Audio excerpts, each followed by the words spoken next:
you. I'll be speaking about the pulses outlook from Africa, how the last year has been and what we are looking forward for this year. So to begin with, let me first put Africa in perspective. If you look at Africa, Africa is not a country, it's a continent of 54 different countries, which is bigger than a combination of USA, Argentina, Western Europe, India and China. All these countries put together make up the land size of Africa. So Africa, when we speak about Africa, we are not speaking about a country, we are speaking about a continent, we are speaking about a huge landmass. And agriculture in Africa, just like India or any other developing country, is the mainstay of the economic activities. 60%, close to 60% of the world's arable land is in Africa. So Africa is a very, very important landmass when we talk about agriculture. So 16% of the total land in Africa is arable, which makes up to be 60% of the global available arable land. 79% of the arable land remains uncultivated, so huge scope of growth. And fastest growing economies in the world are based in Africa. We are now moving from talking about frontier economies to talking about emerging economies to talking about frontier economies which are in Africa. So that's the big market perspective about Africa. The potential, close to 60% of the world's arable land, 65% of the labor force comes from agriculture, and the amount of activities and the growth that agriculture in Africa is showing. I was speaking to a minister in Nigeria and he quoted a very interesting line. He said, I believe the next set of billionaires from Africa will come from agriculture, not from oil.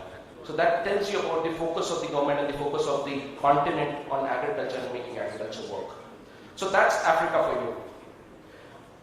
Pulses, if you see, Africa has been an important player in pulses sector. May not be so organized as the other trading partners, but the growth in pulses since 2003, if you look at, the growth has been phenomenal. Last 10 years has seen a lot of, say, new entrants into the market, new varieties coming into the market. Traditional countries that were exporting have stepped up their production. Also new countries have entered into the market. So pulses in Africa is hot. And if you speak about, this is about 2 years back, when we had the Indo-Africa Forum Summit here in New Delhi, and about 40 heads of state were there. One of the major focus of discussion was pulses. So pulses has been a focused crop in Africa, has been a resurgent crop. It has been, say, recently spoken about and say finding its say foothold into the government policies. So earlier the pulses were more grown by the people who knew the market and they were commercial farmers who knew the potential of the crop. Now it has migrated into the smaller level, say production. Smallholder production is also increasing. So if you look at the last 10 years, the CAGR for the growth in pulses production in Africa has been close to 15%, which is significant when you look about the overall growth rate of pulses production globally. Now, area under cultivation, if you look at, I've put in, say, the five or six major producing countries. Last 10 years, how the area under cultivation has grown. This is in million hectares, so we were talking about close to 800,000 hectares in Ethiopia, which has gone 1 up to 1.5, which is really doubled. If you look at Kenya, Kenya has been fluctuating because there's a very interesting thing about Kenya.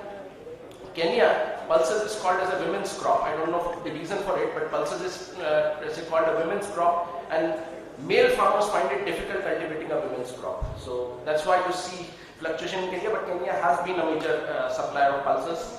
Malawi has been more or less stagnant. Mozambique is a new, say, growth. Last 10 to 15 years, Mozambique has seen a lot of area. Sudan is a new entrant. We didn't see Sudan as an, say, major producer or area. Pulses cultivation in Sudan was not so significant till 2004. Last few years, Sudan has actually, say, dedicated about 400,000 hectares for pulses, which is, and the quality, people say, has been much better than other African origins, for pigeon peas specifically. Uganda and Tanzania. Tanzania has seen the most, say, significant increase in the area under cultivation and has doubled from what it used to do in 1994. So pulses, if you look at, it's more of the Eastern Africa that grows pulses. because that's where it's the Anglophonic country, it's where the Indian diaspora is more stronger and the Indian trade connect is more stronger. So pulses has been predominantly an East African crop, but countries like Nigeria, countries like Ghana have started to look at pulses. I've got a request from a government delegation from say Nigeria, who is discussing introducing pulses as a developing policies to introduce pulses as an agriculture crop. What happened with oil? They have realized the importance of agriculture exports, and now one of the key agricultural exports they are looking at is pulses. So not only India, but the overall global market, the way it is expanding, has actually led a lot of countries like Nigeria and Ghana, which are West African countries, which have nothing to do with pulses right now, are looking at growing more pulses in that area. So like Sudan, we might see next year probably during the